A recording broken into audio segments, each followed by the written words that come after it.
अशोक खरात प्रकरणात ईडीच्या हाती एक मोठं घबाड लागले। आजच्या छापेमारीत ईडीला कोट्यावधींच्या मालमत्तांचे पुरावे मिळाले। पुण्यातील प्रकाश पोफळेच्या घरातून 42 लाखांची रोख रक्कमही जप्त झाली।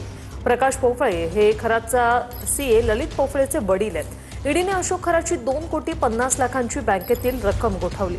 अशोक खरातच्या जवळपास 10 कोटींच्या मालमत्तेची कागदपत्रांच्या आधारे ओळख पटली। ईडीने आज नाशिकमध्ये 5 तर शिर्डी आणि पुण्यात मिळून एकूण 11 ठिकाणी सर्च ऑपरेशन राबवलं होतं।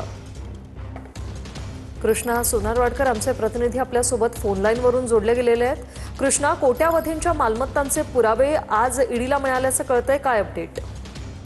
वृषाली, खरं तर भोंदू अशोक खराच्या प्रकरणामध्ये ईडीचा हा पहिला दणका म्हणावा लागेल, कारण ईडीनं मोठी कारवाई करत नाशिकमध्ये 5 ठिकाणी तर शिर्डी आणि पुण्यामध्ये प्रत्येकी 3-3 ठिकाणी अशा एकूण 11 ठिकाणी सर्च ऑपरेशन केलं होतं। आणि या सर्च ऑपरेशनमध्ये ईडीच्या हाती मोठं घबाड लागलेलं आहे।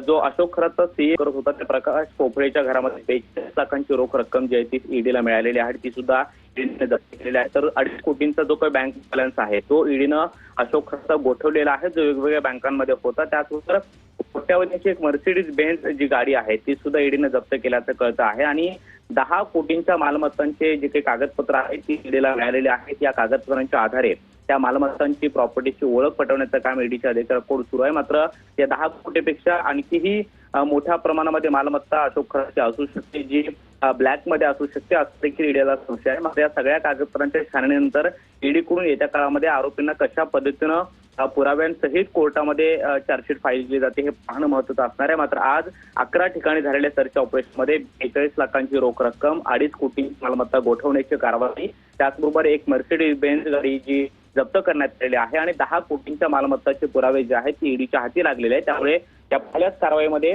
भोंदू अशोक खरातला एक मोठा दणका ईडीने दिला असं म्हणायला हरकत नाही। मात्र येत्या काळामध्ये ईडी या सगळ्या प्रकरणात अजून काय कारवाई करते हे पाहणं महत्त्वाचं असणार आहे। नक्कीच, धन्यवाद कृष्णा तुम्ही दिलेल्या या माहितीसाठी।